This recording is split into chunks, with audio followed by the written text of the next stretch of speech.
പിന്നെ മാസപ്പടി എന്ന പ്രയോഗം കേരളത്തിലെ ഒരു പ്രമുഖ മാധ്യമം കൊടുത്തതാ. മാസപ്പടി പറഞ്ഞ മാധ്യമം ഉൾപ്പെടെ CMLR നിന്ന് പണം വാങ്ങിച്ചിട്ടുണ്ടോ ഇല്ലയോ എന്നുള്ളത് പരിശോധിക്കപ്പെടേണ്ടതാണ്. വേറൊരു കാര്യം, ഞാൻ ഒരു മാധ്യമത്തെ ഇപ്പൊ കുറ്റപ്പെടുത്തുന്നില്ല. ഇത് വീണ വിജയനിൽ മാത്രം ഒതുങ്ങുന്നതായിരിക്കില്ല, പിണറായി വിജയനിലേക്കും ചെന്നെത്താവുന്ന ഒരു കേസായി മാറാനുള്ള സാധ്യതയുണ്ട് ഈ അന്വേഷണമൊക്കെ കഴിയുമ്പോൾ എന്ന് ഷോൺ നേരത്തെ പറഞ്ഞു. അതിനൊരു കാരണം അദ്ദേഹം പറഞ്ഞത്, ഇത് ഈ മണി ലോണ്ടറിങ് ഇതിനകത്ത് നടന്നിട്ടുണ്ടെങ്കിൽ മുഖ്യമന്ത്രിയുടെ മകൾ എന്ന കപ്പാസിറ്റിയിൽ ഈ പണം എത്തിയതുമായി ബന്ധപ്പെട്ട കാര്യങ്ങളിലേക്ക് ഈ പരിശോധനകൾ പോവുകയാണെങ്കിൽ അത് കൂടുതൽ അപകടകരമായ രീതിയിലേക്ക് മാറാൻ സാധ്യതയുണ്ട് എന്ന സൂചന അദ്ദേഹം നൽകി. രണ്ടാമത്തെ കാര്യം, ഈ ഇന്നലെ ഇവിടെ ED സംഘത്തിന് നേരെ നടന്ന ആക്രമണങ്ങളെക്കുറിച്ചാണ്. അത് നേരത്തെ ശ്രീ ജിൻഡോ പറഞ്ഞു. CPM-ലെ മുതിർന്ന നേതാക്കൾ, ജില്ലാ തലത്തിലുള്ള നേതാക്കൾ, അവരുടെ നേതൃത്വത്തിൽ നടന്ന പ്രതിഷേധ പ്രകടനം, അതിൻ്റെ ഭാഗമായി മുൻ മുഖ്യമന്ത്രി ഇപ്പോഴത്തെ പ്രതിപക്ഷ നേതാവ് പിണറായി വിജയൻ തിരുവനന്തപുരം ബേക്കറി ജംഗ്ഷനിൽ താമസിക്കുന്ന അദ്ദേഹത്തിൻ്റെ വീട്ടിൽ നിന്ന് ഇറങ്ങുമ്പോൾ ആക്രമിക്കപ്പെട്ട സംഘത്തിൽ നിന്ന് അറസ്റ്റിലായവരൊക്കെ CPM പാർട്ടിയുമായി ചേർന്ന് നിൽക്കുന്നവരാണ് എന്ന വിവരങ്ങൾ പുറത്തു വരുന്നത്. അപ്പോൾ പാർട്ടിക്ക് ഈ അക്രമത്തിലൊന്നും പങ്കില്ല എന്ന് പറഞ്ഞ് മാറാൻ കഴിയുമോ എന്ന ചോദ്യവുമുണ്ട്. ഈ രണ്ട് കാര്യങ്ങൾക്കുമുള്ള താങ്കളുടെ മറുപടി. പാർട്ടിക്ക് ഈ ആക്രമണത്തിൽ യാതൊരു പങ്കുമില്ല, പാർട്ടിക്കാരും പ്രതിഷേധത്തിൽ പങ്കെടുത്തില്ലെന്ന് ഞങ്ങളാരെങ്കിലും പറഞ്ഞു? ഇന്നലെ അദ്ദേഹം ഇവിടെ സൂചിപ്പിച്ചതുപോലെ പാർട്ടിയുടെ ജനറൽ സെക്രട്ടറി ഉൾപ്പെടെ സഖാവ് MA രവി ഡൽഹിയിൽ അറസ്റ്റ് വരിക്കപ്പെട്ട ആളാണ്. ഇതിൻ്റെ പേരിൽ ജനറൽ സെക്രട്ടറി ഉൾപ്പെടെ താഴെ ഞാൻ നേരത്തെ പറഞ്ഞ കണ്ണൂരിലെ ബീഡി തൊഴിലാളികൾ വരെ സമരത്തിൽ പങ്കെടുത്തതാ. തിരുവനന്തപുരത്തുണ്ടായ സംഭവം നമ്മൾ ശ്രദ്ധയപ്പെട്ടതാ. പക്ഷേ കൂടുന്നവരെല്ലാം CPM-ൻ്റെ തീട്ടൂരം അനുസരിച്ച് പ്രവർത്തിക്കുന്ന ആളുകൾ മാത്രമായിരിക്കുമെന്ന് കരുതരുന്ന ഞാൻ പറയും. ഇത്തരം ഒരു സന്ദർഭത്തിൽ, ഈ വൈകാരികമായ സന്ദർഭത്തിൽ അതിൻ്റേതായ പ്രയാസങ്ങൾ ഉണ്ടായിട്ടുണ്ട്. പിന്നെ എന്തുകൊണ്ടാണ് പിണറായി വിജയൻ്റെ വീട് റെയ്ഡ് ചെയ്തത് എന്നുള്ളതിന് ഉത്തരം എന്താ അവർക്കുള്ളത്? അത് AKG ഫ്ലാറ്റ് വെച്ച് കമ്പനി രജിസ്റ്റർ ചെയ്തു. ഞങ്ങളുടെ നേതാക്കൾക്ക്, നിങ്ങളുടെ നേതാക്കൾക്കുള്ളതുപോലെ തിരുവനന്തപുരത്തൊരു വീട്, സ്വന്തം നാട്ടിലൊരു വീട്, മദ്രാസിൽ വേറൊരു വീട്, ഡൽഹി ചെന്ന അവിടെ ഒരു വീട്, അങ്ങനെയുള്ള ഏർപ്പാടുകളൊന്നുമില്ല. മുഖ്യമന്ത്രി 17 വർഷം പാർട്ടി സെക്രട്ടറി ആയിട്ടിരുന്ന എനിക്ക് ഗോപികൃഷ്ണൻ സമയം തരുമെന്ന് ഞാൻ പ്രതീക്ഷിക്കുന്നുണ്ട്. കാരണം അത്ര കൂടുതൽ റൗണ്ട് ചർച്ചകൾ നിങ്ങൾ അപ്പുറത്തേക്ക് കൊടുത്തു. അത് ഞാനിപ്പം ഇടപെടുന്നില്ല. അപ്പോൾ തിരുവനന്തപുരത്ത് 17 വർഷം പാർട്ടി സംസ്ഥാന സെക്രട്ടറി, 10 വർഷം മുഖ്യമന്ത്രി ആയിരുന്നാൽ തിരുവനന്തപുരത്ത് വീടില്ല. AKG സെൻറ്ററിൻ്റെ മുമ്പിലുള്ള ഒരു വളരെ പഴയ ഒരു ഫ്ലാറ്റിലാണ് ഇവരൊക്കെ 2 മുറി ഫ്ലാറ്റ് വീതം ഇവരെല്ലാം താമസിക്കുന്നത്. അപ്പോൾ പിണറായി വിജയൻ വർഷങ്ങളായിട്ട് അവിടെ താമസിക്കുകയാണ്. അതുകൊണ്ടാണ് ആ അഡ്രസ്സിൽ വെച്ച് കമ്പനി ഉണ്ടാവുന്നത്. അതല്ലാതെ AKG ഫ്ലാറ്റ് എന്ന് പറഞ്ഞ് ആക്ഷേപിക്കേണ്ട. ഇനി പിണറായി വിജയൻ താമസിക്കുന്ന വീട്ടിലാണ് റെയ്ഡ് നടത്തിയത്. പിണറായി വിജയൻ യഥാർത്ഥത്തിൽ താമസിക്കേണ്ട അവിടെ ഗോപികൃഷ്ണ പ്രതിപക്ഷ നേതാവിൻ്റെ വസതിയിൽ. ആ പ്രതിപക്ഷ നേതാവിൻ്റെ വസതി ഒഴിഞ്ഞു കൊടുക്കാത്തത് എന്താ ഒഴിഞ്ഞു കൊടുത്തിട്ട് മുഖ്യമന്ത്രിയുടെ വസതിയിലോട്ട് പോകാത്തത് എന്താ? അപ്പോൾ ഇതിനകത്തുള്ള ഒരു ദുരൂഹത എന്താ? ഇനി നിങ്ങൾ മാധ്യമങ്ങൾ പറയുന്ന ഒരു കാര്യമുണ്ട്, ഇടതുപക്ഷ മുന്നണി സർക്കാർ ഇരിക്കുമ്പോൾ മന്ത്രിമാരുടെ ഓഫീസിൽ മെയിൻ്റനൻസ് നടത്തിയാൽ അതിന് നിങ്ങൾ കൊടുക്കുന്ന പദപ്രയോഗം മോടി പിടിപ്പിക്കാൻ. UDF-ൻ്റെ മന്ത്രിമാർ വന്ന് മെയിൻ്റനൻസ് നടത്തിയാൽ അതിന് നിങ്ങൾ കൊടുക്കുന്ന നാമധേയം അറ്റകുറ്റപ്പണികൾ. ഇത് കേരളത്തിലെ ഭാഷാ പഠനത്തിൽ പ്രത്യേകമായിട്ട് എടുത്ത് ഉപയോഗിക്കേണ്ടതാണ്. ഓരോ പാർട്ടികൾ മാറുമ്പോൾ ഭാഷ എങ്ങനെയാണ് മാറുന്നുള്ളത്. അപ്പോൾ പിണറായി വിജയൻ വാടക വീട്ടിൽ താമസിച്ചിരുന്ന വീട്ടിൽ പിണറായി വിജയനെ എന്തിനാ തടഞ്ഞു വെച്ചേ? അതിന് ഉത്തരം ആദ്യം പറ.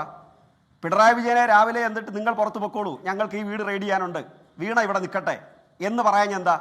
അതിന് പകരം പിണറായി വിജയനെ തടഞ്ഞു വെച്ച്, പിണറായി വിജയൻ കേസിൽ പ്രതിയല്ല, പിന്നെന്തിനാണ് പിണറായി വിജയനെ തടഞ്ഞു വെച്ചേ? ഇനി മാസപ്പടി എന്ന പ്രയോഗം കേരളത്തിലെ ഒരു പ്രമുഖ മാധ്യമം കൊടുത്തതാ. മാസപ്പടി പണ്ട് ഈ മദ്യദുരന്തം ഉണ്ടായ കാലത്ത് ചില രാഷ്ട്രീയക്കാർ മദ്യവ്യാപാരികളിൽ നിന്ന് മാസപ്പടി പറ്റുമായിരുന്നു. ആ വാചകമാണത്. ഈ പറഞ്ഞ മാധ്യമം ഉൾപ്പെടെ CMLR-ൽ നിന്ന് പണം വാങ്ങിച്ചിട്ടുണ്ടോ ഇല്ലയോ എന്നുള്ളത് പരിശോധിക്കപ്പെടേണ്ടതാണ്. വേറൊരു കാര്യം, ഞാനൊരു മാധ്യമത്തെ ഇപ്പോൾ കുറ്റപ്പെടുത്തുന്നില്ല, പക്ഷേ മാധ്യമങ്ങൾ പൈസ വാങ്ങിച്ചിട്ടുണ്ട്. അപ്പോൾ എന്താ മാസപ്പടി? ഒരു കമ്പനി മറ്റൊരു കമ്പനിയുമായി, 2 കമ്പനികൾ തമ്മിലുള്ള കരാർ. ആ കരാറിൽ സേവനം കൊടുക്കുന്നതിൻ്റെ ഭാഗമായി ആനുവൽ മെയിൻ്റനൻസ് കോൺട്രാക്ട്, വാർഷിക കരാറുണ്ടാക്കുന്നു. ഈ വാർഷിക കരാറിൻ്റെ ചെയ്ത്തിനെയും പണത്തെയും മാസങ്ങളായിട്ട് പണമെടുത്ത് ഹരിച്ചു കുണിച്ച് അതിന് മാസപ്പടി എന്ന് പേര് കൊടുക്കുന്നതിൻ്റെ ലോജിക്ക് എന്താ? ഞാനും ഒരു ഒരു ഉത്തരവാദിത്തപ്പെട്ട ഭരണകേന്ദ്രത്തിൽ ഇരുന്ന ഞാനും AMC കരാർ ഉണ്ടാക്കിയിട്ടുണ്ട്. അവിടെ ഒരു ഫാമുമായി ബന്ധപ്പെട്ട് 1.5 കോടി രൂപയുടെ ഉപകരണം, ആ ഉപകരണത്തിന് ആനുവൽ മെയിൻ്റനൻസ് കരാർ അവർ ചില കമ്പനി പലരും വന്നു. അങ്ങനെ ഞങ്ങൾ ഒരുപാട് ചർച്ച നടത്തിയിട്ട് സാമാന്യം മികച്ച ഒരു കമ്പനിക്ക് കൊടുത്തു. അവർ അടുത്ത മാസം സേവനം തരണമെന്നില്ല. 3 മാസമോ 1 വർഷമോ കഴിയുമ്പോഴാണ് നമ്മുടെ ഉപകരണം കേടാവുന്നതെങ്കിൽ അപ്പോൾ അവർ സേവനം തരാൻ ബാധ്യസ്ഥമാണ്. അവർക്ക് മാസക്കണക്കല്ല പൈസ കൊടുക്കുന്നത്. ഇതിനെ മാസക്കണക്കായിട്ട് ഹരിച്ചു കുണിച്ചെടുക്കണ്ട. അത് ഏറ്റവും വലിയ അപകടം. ഇനി അടുത്ത എന്താ? ഇത് നികുതി. ഇത് ഏതാ കേസ്? ഇവരുടെ പേരിലുള്ള കേസല്ല. CMLR കമ്പനി നികുതി വെട്ടിപ്പ് നടത്തിയിട്ടുണ്ട് എന്ന് പറഞ്ഞെടുത്ത കേസാ. ആ കേസുമായിട്ട് അവർ കോടതിയിൽ പോയി ഞങ്ങളെ അതിൽ നിന്ന് വിമുക്തമാക്കണമെന്ന് പറഞ്ഞപ്പോഴാണ് അന്വേഷണം നടത്തോളാൻ പറഞ്ഞത്. അതല്ലാതെ പിണറായി വിജയൻ്റെ മകൾ നികുതി വെട്ടിപ്പ് നടത്തിയ കേസല്ല ഇത്. അവർ നിയമപരമായിട്ടാണ് പണം കൈപ്പറ്റിയിട്ടുള്ളത്.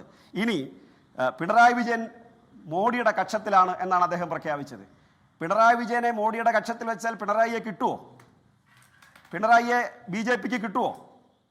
ഒരു ത്ലായ്പ് കാലിൽ വെച്ച് 30-40 തെങ്ങ് കയറി ആ തെങ്ങിൽ നിന്ന് കിട്ടുന്ന കള്ളു കൊണ്ടുവന്ന് റേഷൻ വാങ്ങിച്ചു കൊടുത്ത കോരൻ്റെ മകനാണ് പിണറായി വിജയൻ. കൂട്ടിക്കൊടുപ്പുകാരൻ്റെ മകനല്ല പിണറായി വിജയൻ. ഓർക്കുന്ന നല്ലതാ. ആസാമിലെ ബിസ്വന്ത് ശർമ്മയ്ക്ക് മുഖ്യമന്ത്രിയാകാനുള്ള MLA മാർ മൊത്തം കയ്യിലുണ്ട്. കോൺഗ്രസിൽ തന്നെ ഉണ്ട് കയ്യിൽ. ആ MLA-മാരാണ്ട BJPയിലേക്ക് പോയ ED-യെ പേടിച്ച്. ആ MLA-മാരെ കൊണ്ടാ പോയെ. സുവേന്ദു അധികാരി പണം കൈനീട്ടി വാങ്ങുന്നതിൻ്റെ പരാതിയുണ്ട്. അതിലാണ് ED കേസെടുത്തത് സുവേന്ദു അധികാരിയെ. BJP ചെന്നപ്പോൾ മാറി. തൈലാദി വസ്തുക്കൾ അശുദ്ധമായാൽ പൗലോസ് തൊട്ടാൽ അത് ശുദ്ധമാകുമെന്ന് പണ്ടൊരു പഴഞ്ചൊല്ലുണ്ട്. അതുകൊണ്ട് ED സ്പർശമേറ്റാൽ എല്ലാവരും മാന്യന്മാരാകും. ഈ രാഹുൽ ഗാന്ധിയും സോണിയാഗാന്ധിയും നാഷണൽ ഹെറാൾഡ് കേസിൽ അനധികൃതമായിട്ടാണ് അന്വേഷണം നടത്തുന്നതെന്നും അവരെ 5 ദിവസം ചോദ്യം ചെയ്തേ. അതിനെക്കുറിച്ച് ആദ്യം ഇന്ത്യ രാജ്യത്ത് എതിർ സ്റ്റേറ്റ്മെന്റ് ഇറക്കിയ ആ ED-ക്കെതിരായിട്ട് സ്റ്റേറ്റ്മെന്റ് ഇറക്കിയ ആളിന്റെ പേര് കൂടിയാണ് പിണറായി വിജയൻ. ആ പിണറായി വിജയനെ എന്തുകൊണ്ട് അറസ്റ്റ് ചെയ്യുന്നില്ല എന്ന് കേരളത്തിൽ വന്ന് ചോദിച്ച ആളാ രാഹുൽ ഗാന്ധി. ഇന്ത്യ രാജ്യത്ത് അരവിന്ദ് കെജ്രിവാൾ മോശ, MK സ്റ്റാലിൻ മോശ, തേജസ്വി യാദവ് മോശ, നമ്മുടെ ഇവരുടെ മൽഹോത്ര, തൃണമൂലിന്റെ മൽഹോത്ര MP ഇവരൊക്കെ മോശ. ഇവരൊക്കെ പ്രതികരിച്ചപ്പോൾ നമ്മുടെ VD സതീശൻ സാറിന്റെ മുഖം എന്താ? ഗോപികൃഷ്ണൻ അറിയാമല്ലോ, മണിച്ചിത്രത്താഴിലെ ഏറ്റവും ഹൈലൈറ്റ് സീനാണ്.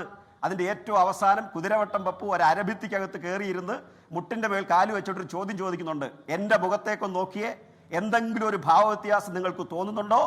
ഈ ഭാവാഭിനയമാണ് കേരളത്തിൽ ED കയറിയതിനെ കുറിച്ച് അദ്ദേഹത്തിൻ്റെ പ്രതിപക്ഷ നേതാവ്, അദ്ദേഹത്തിൻ്റെ ക്യാബിനറ്റ് റാങ്കിൽ പെടുന്നവർക്ക് ഈക്വലായ ഒരു പ്രതിപക്ഷ നേതാവ്, അദ്ദേഹം പോയി വീട്ടിൽ പോയി കണ്ട മുഖ്യമന്ത്രി, അദ്ദേഹത്തിന്റെ ചടങ്ങിൽ മാന്യമായി പങ്കെടുത്ത് ആശംസ അർപ്പിച്ച ഒരു മുഖ്യമന്ത്രിയെ 7 മണിക്കൂർ നേരം വെള്ളം കൊടുക്കാതെ തടഞ്ഞു വെച്ചപ്പോൾ അത് ശരിയല്ല എന്ന് പറയാനുള്ള മര്യാദ കാണിക്കാത്ത ഒരു മുഖ്യമന്ത്രിയാണ് കേരളം ഭരിച്ചുകൊണ്ടിരിക്കുന്നത്.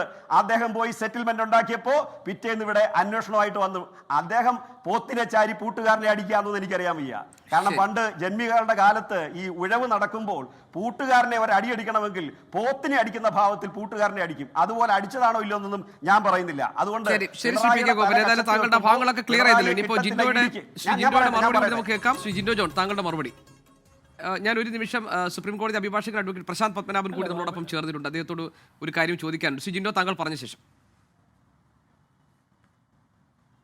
ഓക്കെ, ഞാൻ പെട്ടെന്ന് അവസാനിപ്പിക്കാം ഗോപി. എനിക്ക് ഒന്ന് ശ്രീ ഗോപൻ പറഞ്ഞതിൽ നിന്ന് എനിക്ക് മനസ്സിലായത്, അദ്ദേഹം രണ്ടാമത്തെ ടേണിൽ പറഞ്ഞതിൽ ആദ്യത്തെ വാചകത്തിൽ നിന്ന് മനസ്സിലായത് ഇന്നലെ നടന്ന അക്രമത്തിൽ പാർട്ടിക്ക് പങ്കില്ല എന്ന് പറയില്ല എന്ന്. അതിൻ്റെ അർത്ഥം പാർട്ടിക്ക് പങ്കുണ്ട്. നാട്ടുകാർക്ക് എല്ലാവർക്കും മനസ്സിലായ കാര്യമാണ്. അദ്ദേഹം സമ്മതിച്ചതിന് വലിയ നന്ദിയുണ്ട്. രണ്ടാമത്തെ അദ്ദേഹം പറഞ്ഞ AKG സെൻറ്റർ അഡ്രസ്സായിട്ട് വീണ തൈക്കണ്ടിൽ കമ്പനി രജിസ്റ്റർ ചെയ്ത് എന്തിനാണെന്ന് ചോദിച്ചപ്പോൾ പിണറായി വിജയൻ പാർട്ടി സെക്രട്ടറിയായി 17 കൊല്ലമായിരുന്നു, 10 കൊല്ലം മുഖ്യമന്ത്രിയായിരുന്നു. പക്ഷേ സ്വന്തമായി തിരുവനന്തപുരത്ത് വീടില്ല, അതുകൊണ്ട് പാർട്ടിയുടെ സംസ്ഥാന കമ്മിറ്റി ഓഫീസ് അഡ്രസ്സായിട്ട് കൊടുത്തു എന്നാണ്. ഞാൻ മനസ്സിലാക്കുന്ന അമ്മയുടെ പെൻഷൻ കാശുകൊണ്ട് IT കമ്പനി തുടങ്ങി മാസപ്പടി വാങ്ങി കോടിക്കണക്കിന് രൂപ ബാങ്ക് അക്കൗണ്ടിൽ വന്ന ഒരു കമ്പനി മുതലാളിയുടെ അച്ഛന് സ്വന്തമായി ഒരു വീടുണ്ടാക്കാൻ പറ്റുന്നില്ലെങ്കിൽ ഇവരുടെ തെരഞ്ഞെടുപ്പ് സമയത്ത് ഇലക്ഷൻ അഫിഡവിറ്റി കൊടുത്തപ്പോൾ ബാങ്ക് അക്കൗണ്ടിൽ ലക്ഷക്കണക്കിന് രൂപയുള്ളതായിട്ടാണ് ഞാൻ മനസ്സിലാക്കുന്നത്. അങ്ങനെ ഇതൊക്കെ ഉണ്ടായിട്ടും സ്വന്തമായിട്ട് ഒരു വീടുണ്ടാക്കാൻ പറ്റാത്ത ദാരിദ്ര്യമാണെങ്കിൽ ആ ലൈഫ് മിഷനിൽ പെടുത്തിയ ഒരു വീട് പിണറായി വിജയൻ കൊടുക്കാൻ. കണ്ണൂരിൽ വീടുണ്ട്. അല്ല, ഞാൻ പറയട്ടെ പ്ലീസ്. ലൈഫ് മിഷൻ കണ്ണൂരിൽ വീടുണ്ട്. കണ്ണൂരിൽ വീടുണ്ട്. അല്ല, അത് തന്നെ അത് ഇങ്ങനെ വ്യാഖ്യാനിക്കണ്ട. കണ്ണൂരിൽ അദ്ദേഹത്തിന് വീടുണ്ട്. ശരി, നിങ്ങൾ നേരത്തെ കാണിച്ച താങ്കൾ പറഞ്ഞതിന് എന്തെങ്കിലും ആവട്ടെ, അദ്ദേഹത്തിന് എവിടെയെങ്കിലും വീടുണ്ടാകട്ടെ. താങ്കൾ പറഞ്ഞതിനുള്ള മറുപടിയാണ് പറഞ്ഞത്. വീണ തൈക്കണ്ടിലിന് കണ്ണൂരിലെ വീട് വെച്ചിട്ട് അഡ്രസ്സ് കൊടുത്ത് കമ്പനി രജിസ്റ്റർ ചെയ്യാമായിരുന്നു, അതും ചെയ്തില്ലല്ലോ. തിരുവനന്തപുരത്തുള്ള AKG സെൻറ്റർ തന്നെ വെക്കണമെന്ന് നിർബന്ധം ഉണ്ടായത് എന്തുകൊണ്ടാണ്? അപ്പോൾ വീടില്ലാത്തൊരു പാവപ്പെട്ട കുടുംബത്തിലെ അംഗമാണെങ്കിൽ ആ ലൈഫ് മിഷനിൽ നിന്ന് ഒരു വീട് പെടുത്തി കൊടുത്താൽ മതിയായിരുന്നു. ഇനി ആനുവൽ മെയിൻ്റനൻസ്, താങ്കൾ ഏതോ കമ്മിറ്റിയിൽ ഇരുന്നപ്പോൾ ഏതോ മെഷീൻ വാങ്ങി അതിൻ്റെ ആനുവൽ മെയിൻ്റനൻസ് കൊടുക്കാറുണ്ട് എന്നൊക്കെ താങ്കൾ പറഞ്ഞു. ശരിയായിരിക്കാം, ലോക്കൽ ബോഡീസൊക്കെ അങ്ങനെ പർച്ചേസ് ചെയ്യാറുണ്ട്. ഞാൻ ചോദിക്കുന്ന ഒറ്റ ചോദ്യമേ CMRL കമ്പനിക്ക് വീണ തൈക്കണ്ടിൽ കൊടുത്ത മെഷീൻ ഏതാണ്? ഏത് മെഷീൻ്റെ ആനുവൽ മെയിൻ്റനൻസിനാണ് ഈ 2,78,00,000 രൂപ വാങ്ങിയത്? ഈ ചോദ്യത്തിനുള്ള ഉത്തരം ഇടയില്ലെന്നേ. ED-യുടെ നോട്ടീസ് വേണ്ട, SFIയുടെ അന്വേഷണം ഒന്നും വേണ്ട.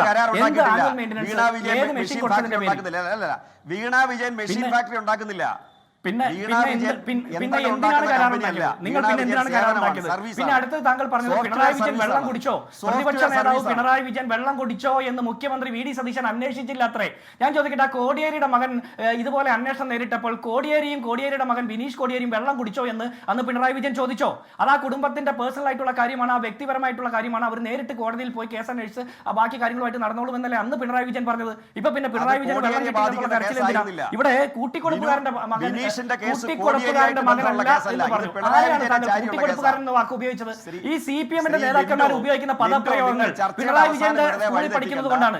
ഈ അല്ല, ഞാൻ പറഞ്ഞത് താങ്കൾ ആരെയാണ് കൂട്ടിക്കൊടുപ്പുകാരന്റെ മകൻ എന്ന് ഉദ്ദേശിച്ചത്? താങ്കൾ ആരെയാണ് ഉദ്ദേശിച്ചത്? താങ്കളുടെ നേതാവിന്റെ മകൾ മാസപ്പടി വാങ്ങിയ വിഷയത്തിൽ ഏത് സേവനം ചെയ്തിട്ടാണെന്നുള്ള മറുപടി കിട്ടാതിരിക്കുമ്പോൾ നാട്ടിൽ ഇത്തരം വിഷയങ്ങൾ പറയുന്ന മുഴുവൻ ആളുകളെയും കൂട്ടിക്കൊടുപ്പുകാരന്റെ മകൻ എന്നൊക്കെ ആക്ഷേപിക്കുന്നത് ഏത് തരം ലാംഗ്വേജ് ആണെന്ന് താങ്കൾ പരിശോധിക്കണം. അത് പഠിക്കണം. അതാണ് ഇടതുപക്ഷ ബോധം എന്നുള്ളത്. അത് താങ്കൾക്ക് നഷ്ടപ്പെട്ടു പോയി.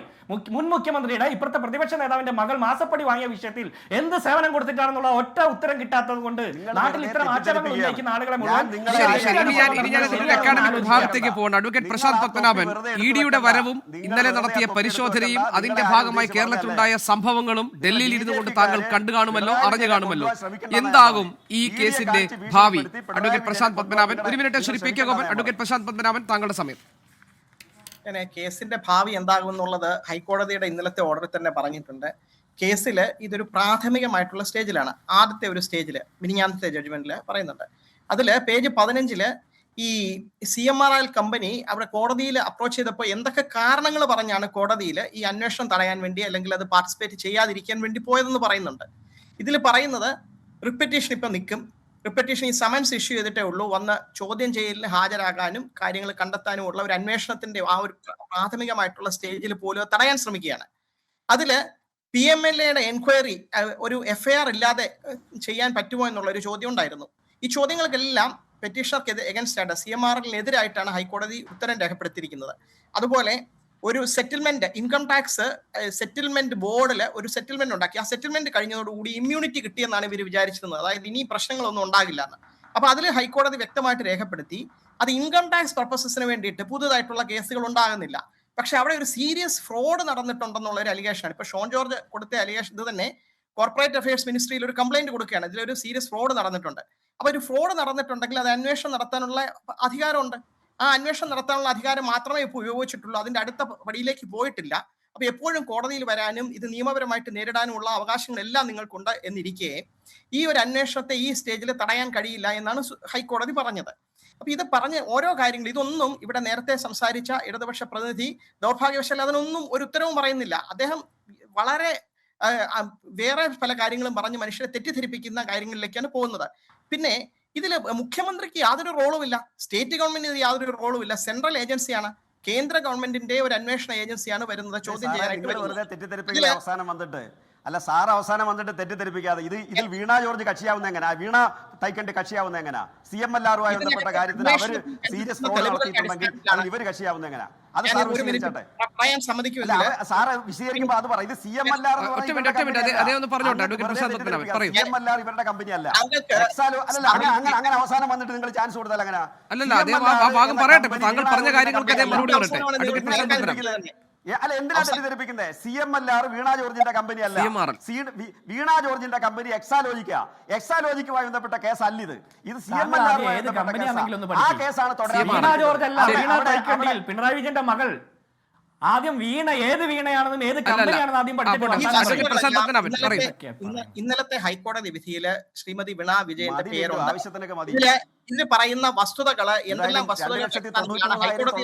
പറഞ്ഞില്ലല്ലോ.